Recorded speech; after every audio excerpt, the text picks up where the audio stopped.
Sebentar ya. Eh, Cek. Ini masih muter-muter mulu.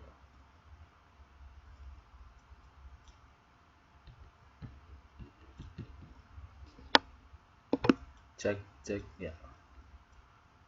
Sebentar ya. Ini lagi proses upload materinya. Nggak tahu lama banget.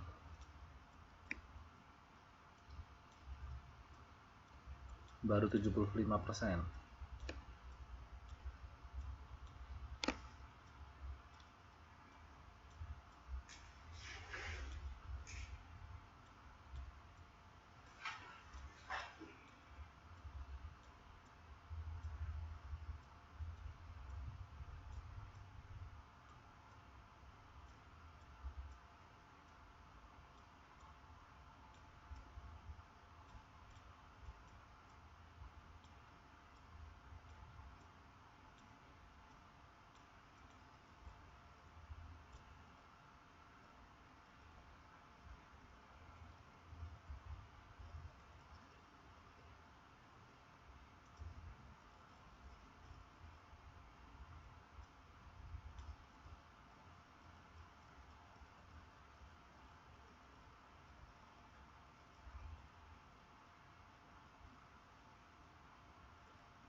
Lama sekali ya.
Oke, finally it's uploaded. Dari 7 siswa yang sudah hadir, ada yang tidak bisa dengar suara saya.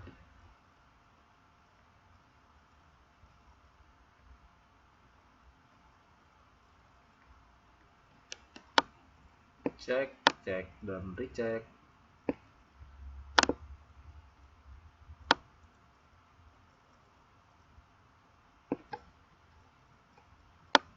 Halo, cek. Gimana Mbak Mulyani, Mbak Riri, Mbak Rini, dan kawan-kawan, ada yang tidak bisa dengar suara saya?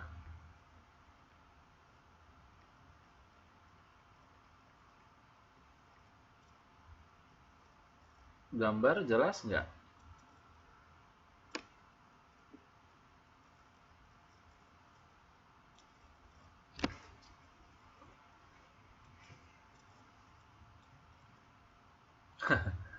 Mungkin pakai handphone ya, masih lagi-lagi ya masalahnya begitu. Saya belum sempat ini transfer ke PowerPoint, jadi sementara dengarkan ceramah saya dulu ya. Kenapa? Kenapa nggak bisa login?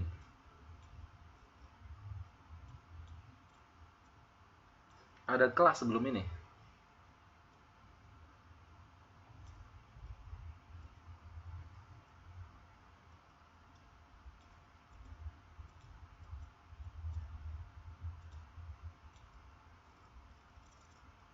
Kita mulai saja ya teman-teman sekalian ya. Kita udah terlalu lama ini menunggu. We've been wasting like 30 minutes ya.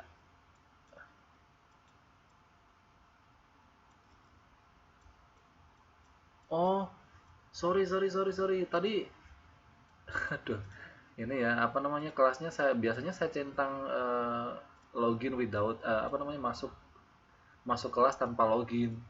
Karena saya tadi tergesa-gesa pakai handphone jadi bikin kelasnya, jadi ya aduh gimana ya.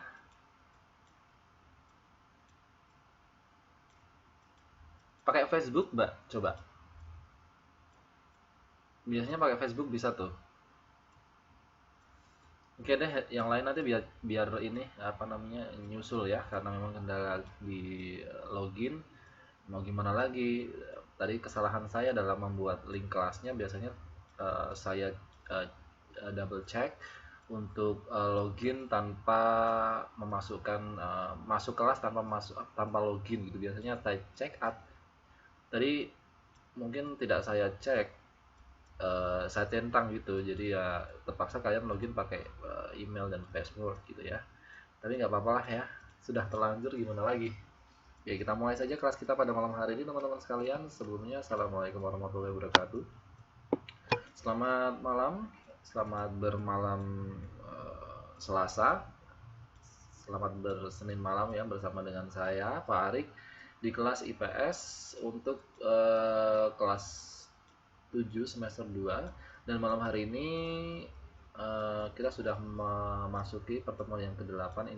Artinya mungkin dari pihak akademik sendiri akan menjalankan atau melakukan evaluasi untuk setiap mata pelajaran, tidak terkecuali untuk pelajaran IPS ya. Jadi nanti mungkin minggu depan akan dilaksanakan ujian tengah semester, dan soalnya sudah saya siapkan sampai bab ini, sampai bab 4 ini, yaitu tentang perkembangan masyarakat pada masa kolonial Eropa. Sebelum kita mulai materi pada malam hari ini, marilah kita sama-sama berdoa menurut keyakinan dan agamanya masing-masing, supaya nanti dalam kita belajar selama kurang lebih 2 jam ke depan dapat berjalan dengan lancar tanpa halangan suatu apapun. Berdoa menurut keyakinan dan agamanya masing-masing. Berdoa dipersilakan.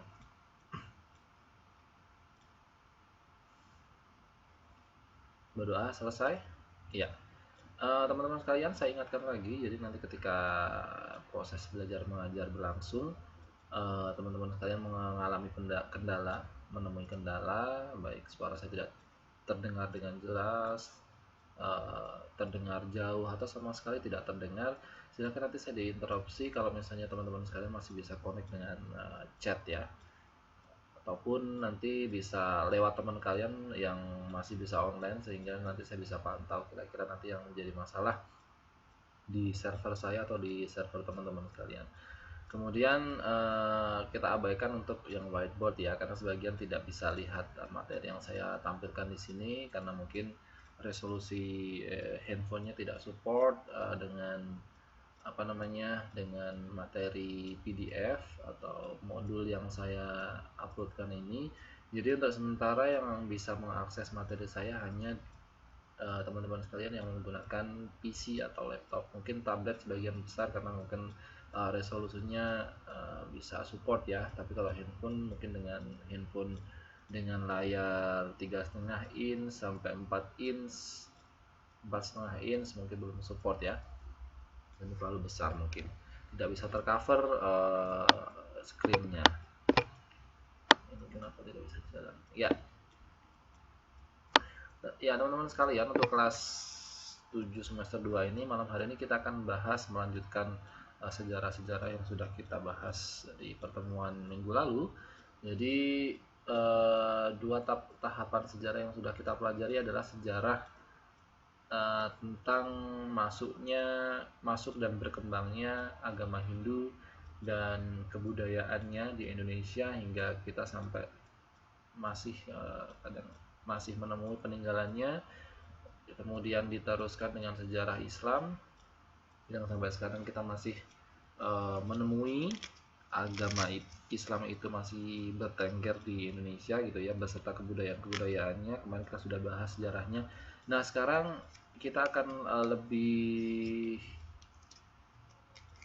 mengulas lagi sejarah-sejarah itu. Jadi setelah agama Islam itu masuk di Indonesia dan berkembang, ternyata masih ada sejarah-sejarah keagamaan lain ya. Jadi sejarah masuknya agama lain yang masuk ke Indonesia dan berkembang di Indonesia hingga sampai sekarang kita sudah tahu ada beberapa agama yang diakui di Indonesia. Salah satunya adalah agama yang akan kita bahas pada malam hari ini.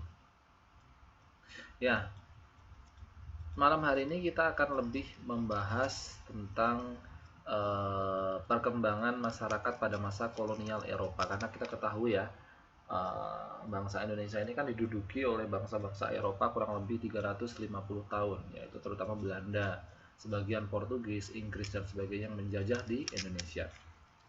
Ya, tujuannya setelah mempelajari bab ini nanti diharapkan teman-teman kalian memiliki kemampuan dalam memahami proses kedatangan bangsa Eropa dan perkembangan agama Nasrani pada masa kolonial Eropa. Jadi agama Nasrani, agama Kristen, Katolik, Protestan itu dibawa oleh bangsa Eropa, karena memang agama Nasrani ini lebih berkembang dulunya. Pertamanya adalah di benua Eropa sana. Jadi kalau kita membahas tentang perkembangan masyarakat pada masa kolonial Eropa, kita akan belajar terkait dengan peta konsep ini. Mungkin nggak bisa ditarik. Oke. Nah, kalau kita bicara masyarakat Indonesia pada masa kolonial, kita akan belajar tentang latar belakang kenapa bangsa Eropa itu datang ke Indonesia. Sebab musababnya, kemudian alasannya kenapa, sehingga sampai akhirnya kenyataannya mereka datang ke Indonesia. Habis itu kita juga akan belajar perkembangan agama Nasrani yang memang disebarkan oleh bangsa-bangsa Eropa ke Indonesia. Ya teman-teman sekalian ya, kekayaan Nusantara terutama rempah-rempah ternyata telah menarik bangsa Eropa untuk berdagang dan berdatangan ke kawasan Nusantara. Ya, mereka tuh datang mula-mulanya hanya ingin berdagang teman-teman sekalian, namun seiring bertambahnya waktu mereka itu memiliki ambisi, ya, jiwa rakusnya keluar untuk memonopoli ya, atau menguasai, menjajah gitu ya, seluruh perdagangan dan kekayaan yang ada di Nusantara, karena mereka paham betul bahwa Indonesia ini adalah negara yang kaya, baik akan rempah-rempah, minyak bumi, ya, sumber-sumber alam dan sebagainya. Nah, muncullah kemudian bentuk penjajahan orang Eropa di Indonesia. Ya, kedatangan dan ambisi orang-orang Eropa memang akhirnya memunculkan penderitaan dan kesengsaraan bagi rakyat Indonesia. Jadi datangnya orang Eropa itu tidak lantas membuat masyarakat Indonesia itu menjadi sejahtera, aman, sentosa ya. Lebih ke sengsara. Nah, bagaimana latar belakang atau apa saja yang melatar belakangi bahwa bangsa Eropa itu datang ke Nusantara? Ya, kedatangan bangsa Eropa ke Indonesia itu didorong oleh terjadinya beberapa peristiwa penting, antara lain merkantilisme, yaitu terjadinya revolusi industri ya. Jadi perubahan di mana orang-orang Eropa itu merubah sistem Indonesia itu menjadi industri. Kemudian jatuhnya Konstantinopel ke tangan Kekaisaran Turki dan dorongan semangat 3G Nanti akan kita bahas apa itu semua. Yang pertama adalah munculnya merkantilisme. Merkantilisme itu adalah suatu paham, kebijakan politik dan ekonomi suatu negara dengan tujuan memupuk hasil kekayaan yang berupa emas sebanyak-banyaknya sebagai standar kesejahteraan dan kekuasaan untuk negara itu sendiri. Jadi munculnya merkantilisme ini adalah karena ini orang Eropa ya, jadi orang Eropa itu memupuk ya kekayaan berupa atau menumpuk-numpuk semua kekayaan berupa emas itu menjadi standar kekuasaan negara itu sendiri. Jadi suatu negara kalau dia banyak emasnya ya mereka berkuasa. Nah, untuk mencapai tujuan itu muncullah semangat dari beberapa negara Eropa untuk mencari daerah jajahan, untuk mengumpulkan emas sebanyak-banyaknya sehingga mereka diakui sebagai negara yang kuat. Ya. Beberapa negara merkantilisme di Eropa itu misalnya Perancis, Inggris, Jerman, dan Belanda. Ya. Tadi dengan mereka sudah punya semboyan bahwa kalau dia punya emas sebanyak-banyaknya mereka akan menjadi kaya atau menjadi negara adik kuasa. Itu adalah merkantilisme. Ya, akhirnya mereka datang ke Nusantara, ya, yang dulunya memang dikenal sebagai Jamrud atau tambang emas. Mereka datang ke Indonesia untuk mengeruk emas-emas sebanyak-banyaknya, kemudian ditimbun ke negaranya masing-masing, yang nantinya negara tersebut akan diakui sebagai negara yang adikuasa. Kemudian adanya revolusi industri. Revolusi industri itu merupakan pergantian yang tadi sudah saya katakan ya. Jadi perubahan dalam memproduksi barang yang dikerjakan oleh tenaga manusia atau hewan menjadi tenaga mesin. Jadi beralihnya proses-proses pengerjaan pembuatan sesuatu ya, memproduksi barang jasa itu tidak lagi dikerjakan oleh manusia tetapi diganti oleh mesin. Penggunaan mesin dalam industri menjadikan produksi lebih efisien ya, ongkosnya lebih dapat ditekan, kemudian barang dapat diproduksi dalam jumlah cepat dan besar dan cepat ya. Tadinya revolusi industri ini tuh lahirnya di Inggris pertama kalinya, kemudian berkembang ke seluruh negara Eropa. Nah, pada suatu sisi revolusi industri ini telah membawa akibat yang sangat positif. Namun sisi lainnya adalah juga menimbulkan masalah sosial seperti pengangguran dan urbanisasi. Karena kalau misalnya semuanya dikerjakan oleh mesin, orang-orang kan jadi tidak dapat kerja. Memang menekan biaya produksi. Salah satunya adalah menekan pembayaran upah yang harusnya dibayar ke pekerja-pekerja. Tapi sekarang kalau sudah beralih ke mesin yang mengerjakan, kan mesin tidak perlu dibayar. Nah, itu yang mengakibatkan masalah sosial muncul berupa pengangguran dan urbanisasi. Ya, dari perpindahan dari desa ke kota itu banyak sekali. Nah, untuk mengatasi masalah tersebut ada kebijakan dalam mengirim dan memperkerjakan kaum pengangguran di daerah baru yang dijadikan koloni. Jadi revolusi Inggris itu atau revolusi industri yang ada di bangsa Eropa itu mengakibatkan banyak pengangguran.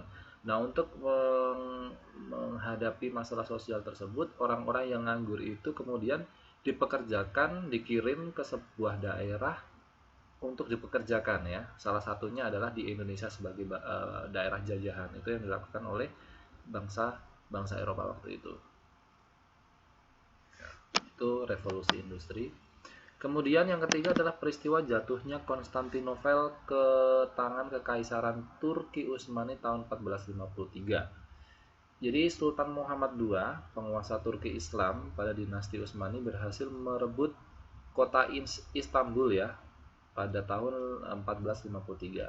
Saat itu Istanbul atau Konstantinopel itu merupakan pusat pemerintahan Romawi Timur. Jadi Romawi Timur itu adalah bangsa-bangsa yang sangat maju pada waktu itu. Jadi ilmu pengetahuan banyak sekali lahir di Romawi Timur. Romawi Timur yang mayoritas beragama Nasrani dan pusat perdagangan yang menghubungkan wilayah Eropa dan Asia.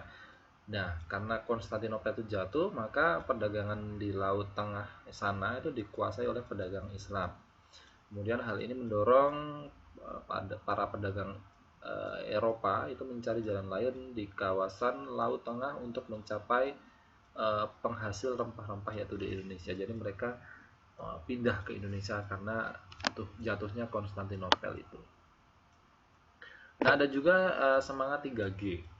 Jadi di samping peristiwa-peristiwa di atas tadi, semangat mencari daerah jajahan itu didorong oleh 3G. Ya, gold, ekonomi, gospel, agama, dan glory, kejayaan. Gold itu emas, emas itu nyari duit sebanyak-banyaknya. Gospel sembari dia mencari emas ya, gospel dia menyebarkan agama Islam, agama Nasrani.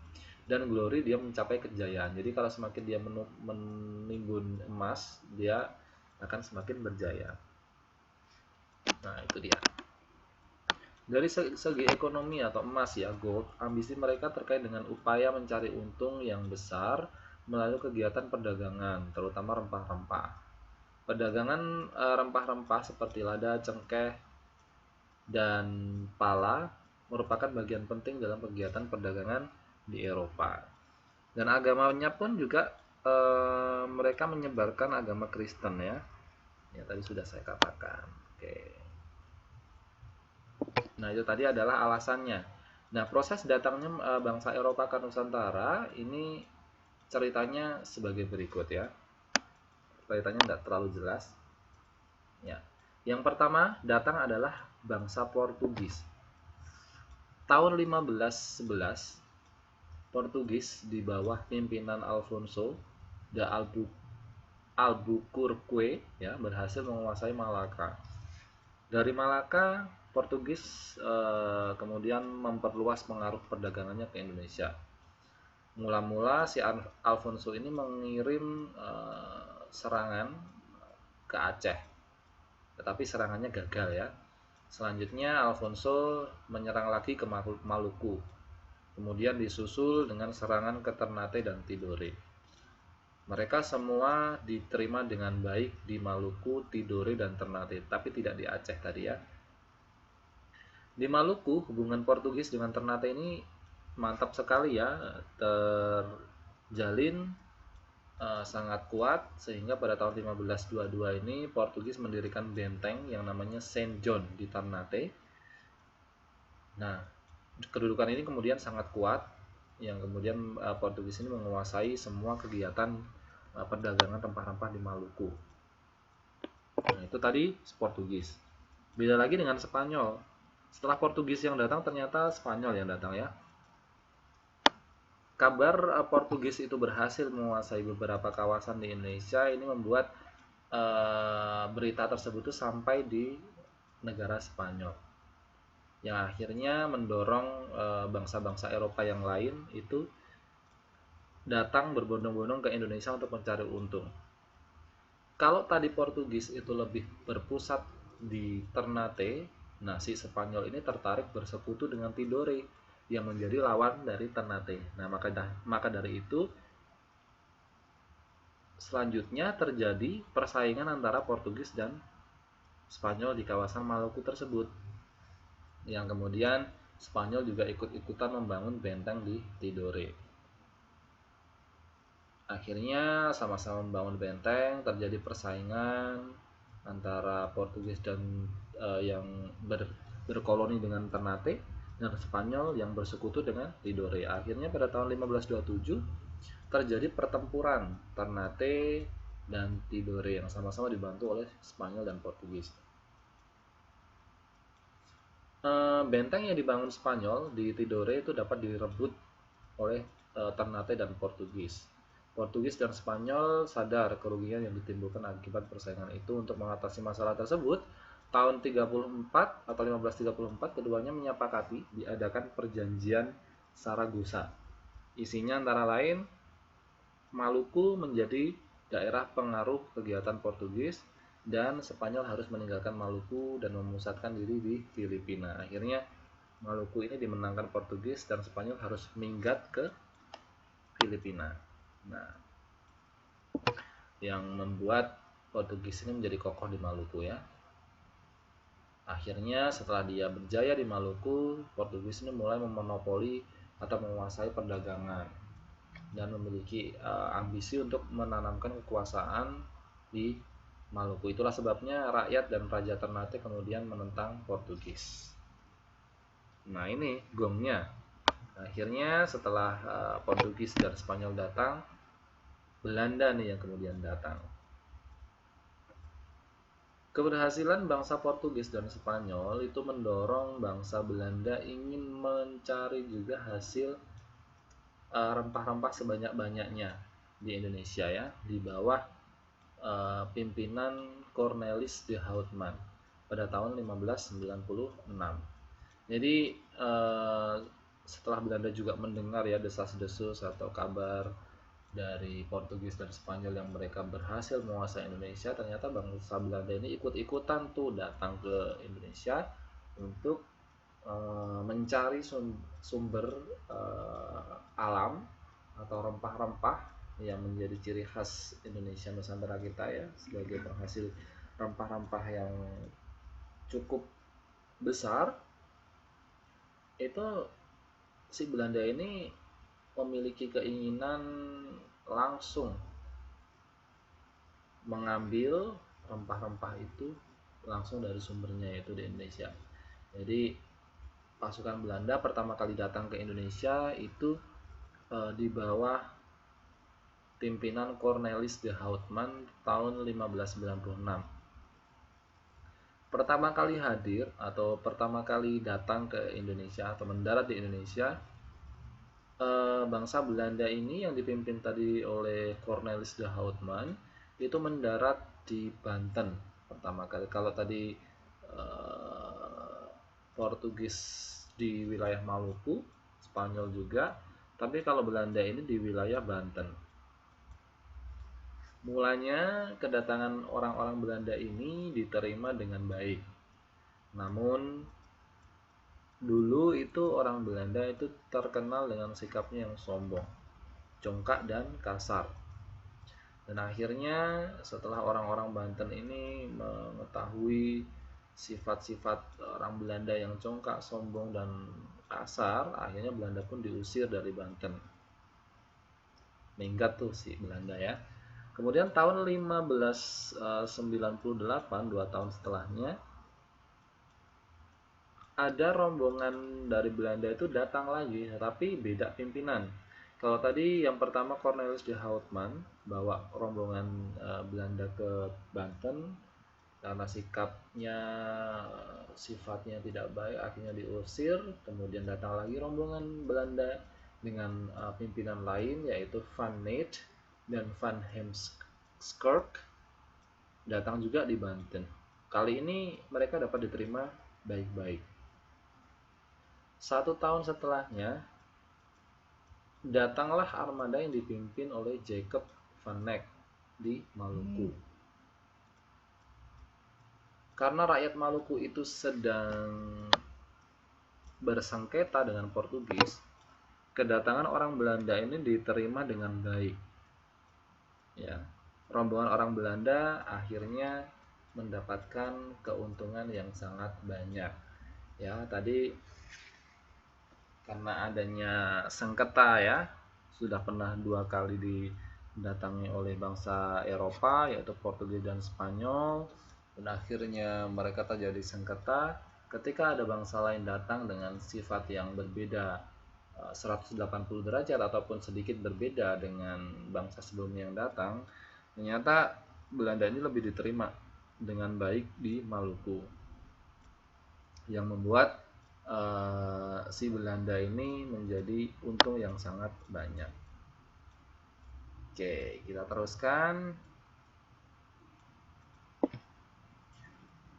Nah, ini bahasan yang terakhir yaitu perkembangan agama Nasrani di Indonesia pada kolonialisme Barat. Berkembangnya agama Nasrani itu tidak terlepas dari kedatangan bangsa Barat juga, ya. Kalian masih ingat semangat 3G tadi ya? Glory, Gospel, dan apa? Gold, ya. Gold, Glory, Gospel. Jadi gold itu kekayaan, Gospel itu agama, Glory itu kejayaan. Nah, salah satu semangatnya itulah yang membuat agama Nasrani itu tersebar di Indonesia. Dari segi agama, ambisi orang-orang Eropa ke kawasan timur berkaitan dengan semangat bangsa-bangsa barat untuk melanjutkan perang salib dan sekaligus menyebarkan agama Kristen. Ya, perang salib ini ingin dilanjutkan sehingga mereka ingin banyak pengikut, ya. Jadi dengan menyebarkan agama Nasrani otomatis pengikutnya akan menjadi lebih banyak sehingga mereka punya energi atau kekuatan untuk membuat perang salib itu hidup lagi. Terdapat perbedaan pendapat tentang sejarah awal keberadaan penganut Nasrani di Indonesia. Ya, ada dua pendapat. Pendapat pertama menyatakan bahwa sudah terdapat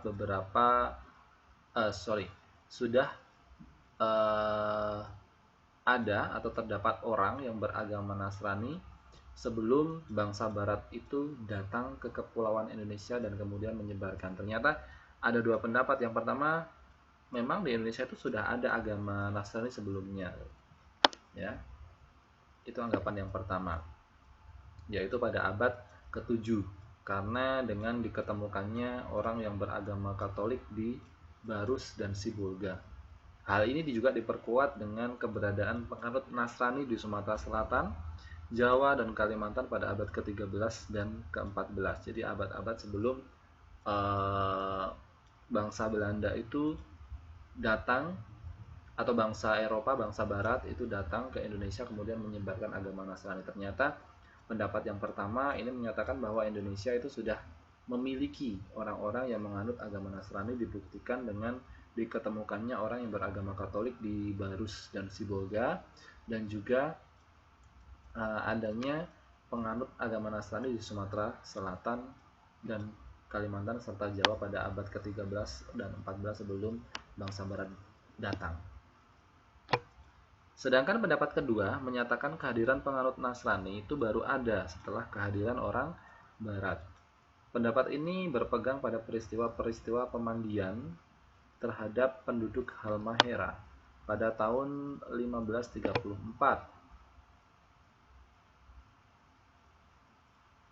Peristiwa ini secara luas dipegang sebagai awal penasranian penduduk di kepulauan Indonesia. Jadi pemandian tadi, ya, pemandian di Halmahera itu menurut mereka adalah cikal bakal atau awal bagi penduduk Indonesia dalam proses penyebaran agama Nasrani. Bukti-bukti menunjukkan bahwa sejak kedatangan Portugis dan Spanyol di kepulauan Indonesia, proses penyebaran agama Kristen mulai berlangsung. Hal ini dikaitkan dengan motif agama selain ekonomi yang dilakukan oleh kedua bangsa tersebut sebagai imperialisme kuno. Ini tadi glory, gospel, dan gold. Selain Malaka, Selat Malaka, ya, dan Kepulauan Maluku yang merupakan salah satu wilayah pertama yang bersentuhan dengan agama Nasrani, khususnya Katolik. Raja Ternate bernama Tabarija yang diasingkan Portugis ke Goa pada tahun 1535 dilaporkan memeluk agama Nasrani sejak di pengungsian. Perkembangan agama Katolik itu semakin pesat sejak rohaniawan Spanyol bernama Franciszkus Xaverius yang merupakan pendiri orde Jesuit bernama Ignatius Loyola melakukan kegiatan keagamaan di tengah-tengah masyarakat Ambon, Ternate, dan Morotai tahun 1546 sampai 1547. Itu tadi Portugis. Kemudian kehadiran Belanda di Indonesia merubah pengkristenan di wilayah ini. Di wilayah tadi, ya. Di Maluku, sebagian besar penduduk yang telah beragama Katolik berganti menjadi Calvinis. Agamanya berubah tuh. Kemudian bahkan VOC melarang misi Katolik melakukan kegiatan keagamaan. Biarpun sampai abad ke-19, Belanda sebenarnya tidak secara resmi mendukung kegiatan para penyebar agama Protestan proses pengkristenan penduduk lokal sebagai wilayah di Indonesia tidak dapat dihindari. Jadi walaupun Belanda itu tidak suka ya, sebenarnya tidak mendukung kegiatan penyebaran agama Protestan setelah Katolik gitu ya, tetapi proses pengkristenan itu tidak bisa dibendung, tidak dapat dihindari, jadi tetap tersebar di mana-mana. Yang kemudian pada tahun 1619 pendeta Hulsebos mendirikan jemaat pertamanya di Jakarta. Dalam perkembangannya, pada awal abad ke-18, sebagian besar jemaat Nasrani yang berada di wilayah gereja Calvinis bersama-sama orang Katolik, kelompok gereja reformasi lainnya seperti Romanstan dan Lutheran, itu semuanya dilarang. Gereja Lutheran baru boleh melakukan kegiatan pada tahun 1745 di bawah pengawasan tentara bayaran dari Jerman. Silakan, selamat malam Mbak Susanti. Dan akhirnya memasuki abad ke-19, penyebaran agama Nasrani itu semakin meluas ke berbagai wilayah di Indonesia. Jadi munculnya kelompok-kelompok yang menyebarkan agama Katolik dari gereja-gereja reformasi baik Eropa maupun Amerika yang mulai berdatangan ke Indonesia. Pengangkatan Jacob Grove sebagai uskup Katolik pertama di Indonesia pada tahun 1845 telah memancing munculnya perdebatan panjang di kalangan pemeluk Nasrani, baik di Indonesia maupun di Belanda, yang memicu konflik antara gereja dan negara. Jadi mereka tidak sependapat tuh dengan diangkatnya Jacob Grove sebagai uskup Katolik, sebagai pimpinan Katolik gitu ya. Berdasarkan peraturan yang berlaku sejak tahun 1854, para guru, rohaniawan, dan misionaris atau orang-orang yang menyebarkan agama Nasrani harus memiliki izin khusus dari gubernur jenderal ketika akan melakukan pekerjaan di wilayah Hindia Belanda. Jadi harus ada izin dulu kalau mereka mau menyebarkan agama Nasrani. Wilayah Ambon dan sekitarnya menjadi hak eksklusif Gereja Reformasi sampai 1921. Daerah Batak juga menjadi daerah eksklusif. Jadi orang-orang Nasrani memulai kegiatan mereka di Siripok tahun 1861. Sementara misionaris Katolik baru diperkenankan masuk di wilayah ini tahun 1928.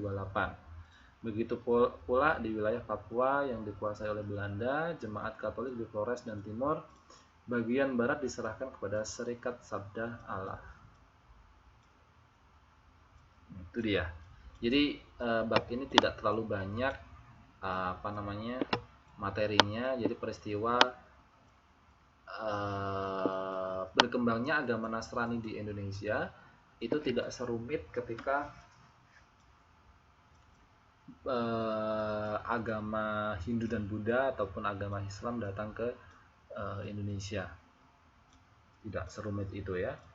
Jadi tidak terlalu banyak materinya. Yang harus kalian pahami dari materi ini adalah paling tidak ada 4 faktor yang mendorong kedatangan bangsa Eropa hadir di kawasan Nusantara. Pertama tadi ya, adanya merkantilisme yang menyebutkan bahwa suatu negara itu kalau dia memiliki timbunan emas banyak, berarti dia yang memiliki kejayaan. Kedua, adanya terjadinya revolusi industri. Jadi tadi bangsa-bangsa Eropa itu sudah mulai memvirusi atau sudah memulai mengembangkan revolusi industri, di mana tenaga manusia itu mulai dikurangi dan digantikan oleh mesin, yang mengakibatkan beberapa masalah sosial, diantaranya tadi banyaknya pengangguran dan terjadinya urbanisasi ya di mana-mana. Dan akhirnya terjadinya pengangguran tersebut mengakibatkan pengiriman orang-orang yang tidak bekerja atau yang nganggur itu ke daerah-daerah yang dijadikan tempat penjajahan oleh bangsa Eropa seperti di Indonesia untuk memperkerjakan mereka mengeruk rempah-rempah sebanyak-banyaknya. Kemudian yang ketiga, jatuhnya Konstantinopel tadi ya, dari kota Konstantinopel Istanbul akhirnya bisa direbut oleh tentara Turki, yang mengakibatkan orang-orang Eropa itu mencari daerah jajahan lain, yaitu sampai ke Indonesia.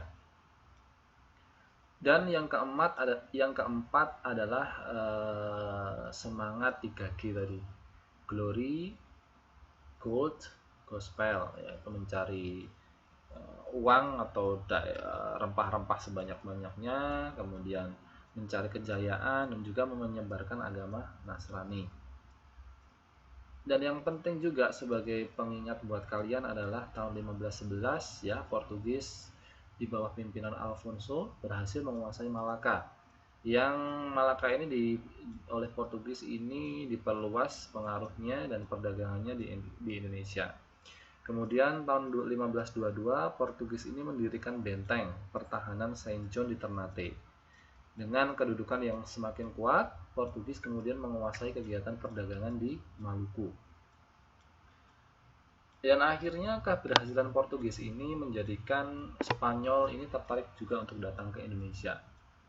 Ya, tapi si Spanyol ini tidak tertarik ke daerah Maluku. Tapi mereka tidak tertarik di daerah Ternate maksud saya, tetapi mereka lebih tertarik ke daerah Tidore, di mana Ternate dan Tidore itu adalah dua buah daerah yang sejak dulu itu terjadi perlawanan atau saling kuasai mengkuasai ya, saling bersaing antara satu dengan yang lainnya. Nah, untuk mengatasi masalah tersebut, tahun 1534 kemudian keduanya menyepakati diadakannya perjanjian yang namanya Saragossa. Yang tadi Spanyol diharapkan untuk minggat ke Filipina dan Portugis tetap tinggal di Ternate dan Tidore. Nah, keberhasilan bangsa Portugis dan Spanyol tersebut juga mendorong bangsa Belanda untuk langsung mencari rempah-rempah langsung dari sumbernya. Di bawah pimpinan Cornelis de Houtman tahun 96 ya, 1596, rombongan Belanda sampai di Banten. Dan kemudian tahun 1598, 2 tahun setelahnya, datang lagi rombongan yang berbeda di bawah pimpinan Van Nede dan Van Heemskerk di Banten juga. Dan setahun setelahnya juga datang armada yang dipimpin oleh Jacob van Dyk di Maluku.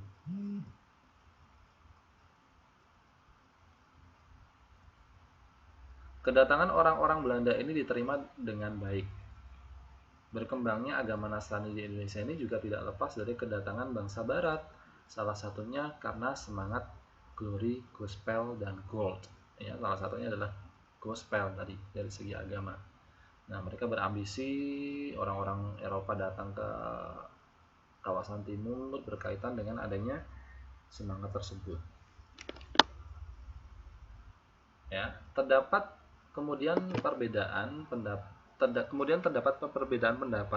tentang sejarah awal keberadaan penganut Nasrani di Indonesia. Yang pertama, karena orang Indonesia percaya bahwa memang sudah sebelum bangsa berdatang itu sudah ada orang-orang yang menganut agama Nasrani ya. Dibuktikannya tadi terdapat orang-orang yang memeluk Nasrani di berbagai wilayah di Indonesia. Kemudian pendapat kedua menyebutkan bahwa memang agama Nasrani itu dibawa pertama kali ke Indonesia itu oleh bangsa Barat, bangsa Eropa. Ya, terbuktinya dengan tadi pemandian pertama kali di penduduk Halmahera, yang dimana itu mencirikan dengan pemandian tersebut mencirikan bahwa dia adalah orang pertama yang memeluk agama Nasrani di Kepulauan Indonesia. Kemudian akhirnya perkembangan agama Katolik itu semakin pesat sejak rohaniawan Spanyol yang namanya Franciscus Xaverius dengan Ignatius Loyola melakukan kegiatan keagamaan di tengah-tengah masyarakat Ambon, Ternate, dan Morotai. Nah, kehadiran bangsa Belanda di Indonesia ini merubah peta pengkristenan di wilayah Maluku. Di Maluku, sebagian besar penduduk yang telah beragama Katolik berubah menjadi Calvinis. Dan pada tahun 1619, Pendeta Hugo Sebuas mendirikan jemaat pertamanya di Jakarta, dan memasuki abad ke-19 penyebaran agama Nasrani semakin luas di berbagai wilayah di Indonesia. Jadi dengan semangat yang sangat tinggi dan perjuangan yang berat, bangsa-bangsa Eropa akhirnya dapat menemukan kawasan Nusantara. Perjuangan mereka yang sangat gigih akhirnya membuahkan hasil. Nilai-nilai apakah yang dapat teman-teman petik dari petualangan dan perjuangan bangsa Indonesia yang akhirnya dapat menemukan Indonesia? Artinya nilai-nilai pantang menyerah. Ya, jadi sebagai manusia yang dapat kita ambil dari pelajaran ini adalah pantang menyerah, ya, untuk mendapatkan sesuatu. Ya, kita tetap terus berusaha. Oke teman-teman sekalian, tinggal 5 menit lagi waktunya. Ada yang mau ditanyakan? Saya kira malam hari ini saya tidak perlu extend waktunya ya, karena memang materinya tidak terlalu banyak. Jadi kalau teman-teman ada masukan atau ada yang mau disampaikan, silahkan. Saya akan buka sesi pertanyaan dan tanya jawab. Silahkan.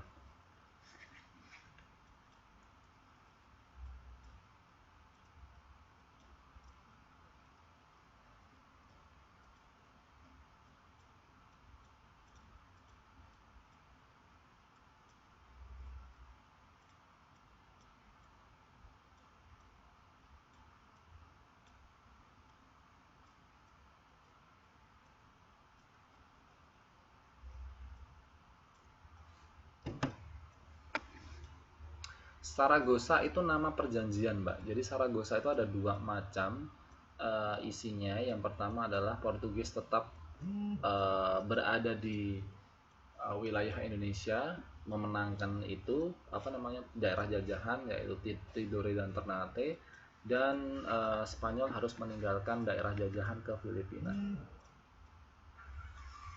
Iya ya, baru aja masuk udah kelar ya. Nanti silahkan lihat ini rekamannya ya Mbak ya.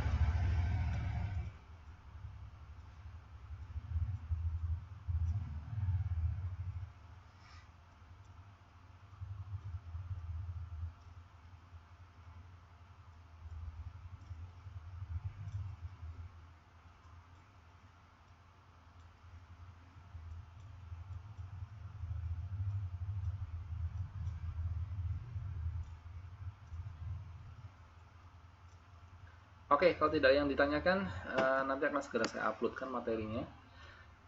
Mudah-mudahan ada manfaatnya malam hari ini walaupun sangat cepat, dan saya mohon maaf sekali atas keterlambatannya karena saya tidak bisa extend ya. Sebab mungkin nanti setelah ini kalian ada materi lagi sehingga saya tidak akan mengganggu proses login kalian sehingga nanti bisa masuk tepat waktu. Baik, dari saya kurang lebihnya mohon maaf. Kita akhiri dengan berdoa menurut keyakinan agamanya masing-masing. Berdoa dipersilahkan.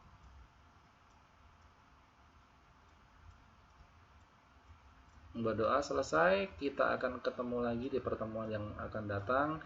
Tentu saja saya akan tidak henti-hentinya mengingatkan teman-teman untuk belajar ya, belajar lagi, dibaca lagi modulnya, karena bab 1 sampai bab 4 ini yang akan saya jadikan soal untuk ujian tengah semester. Nanti soalnya ada 20 item, dan satu babnya akan ada 5 soal yang keluar, jadi ya tidak terlalu banyak ya. Jadi mohon teman-teman sekalian